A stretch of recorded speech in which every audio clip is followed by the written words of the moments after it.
Science calls the intelligence pervading the universe consciousness.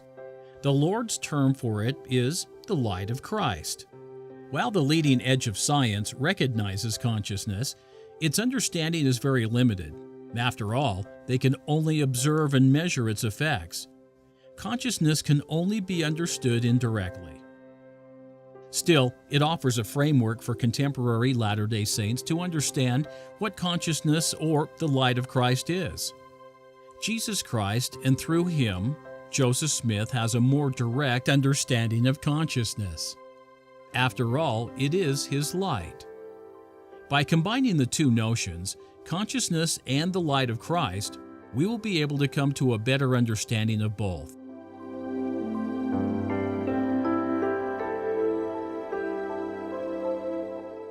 One of the defining characteristics of consciousness is that it is fundamental. It is the building foundation for all things living.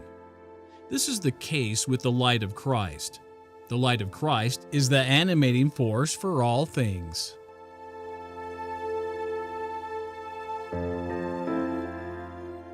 Consciousness and the light of Christ are the foundation for all life and living beings in the universe. For consciousness to be fundamental to all things in the universe, it must also be two other things, eternal and infinite. It is omnipresent in both time and space. Science has found this to be the case.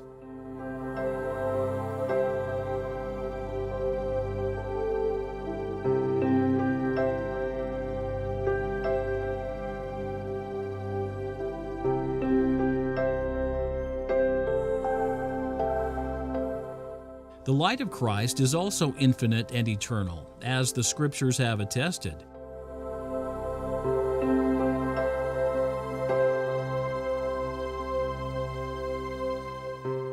Consciousness and the light of Christ are both eternal and infinite.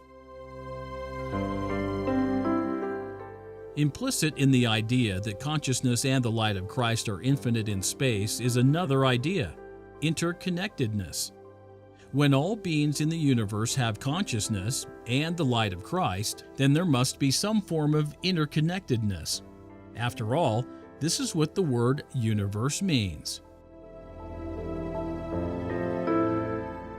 Consciousness and the light of Christ connect the parts of the universe into a coherent whole.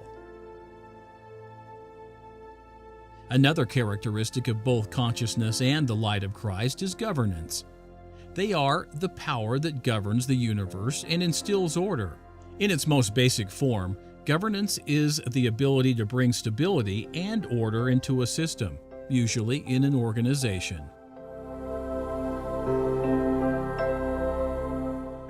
The light of Christ, also called the light of truth, is the law and power by which God governs and rules within his sphere.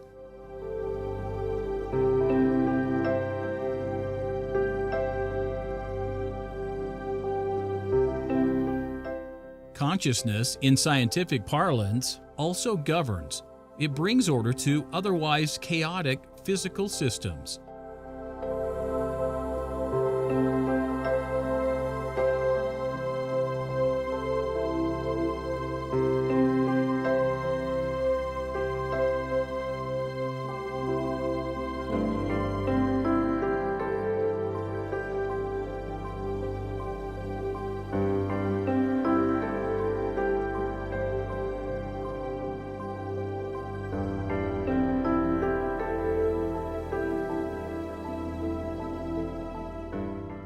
Both consciousness and the light of Christ are the power of governance, bringing order to the universe.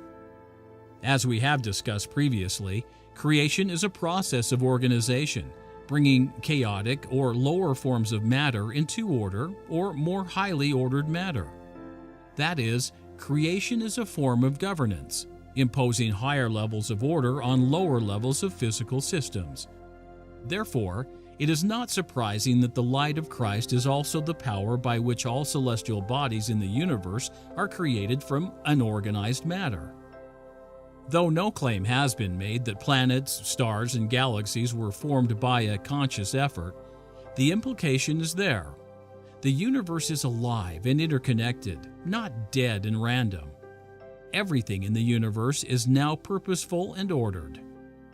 This can only mean that both consciousness and the light of Christ are creative powers, organizing new living objects in the universe.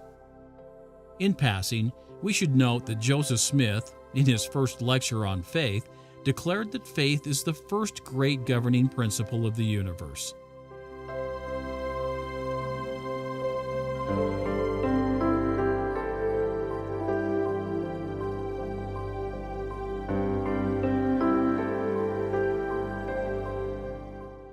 This is not a contradiction. Faith, as we have reasoned before, is merely the exercise of consciousness, or, as the prophet put it, mental exertion.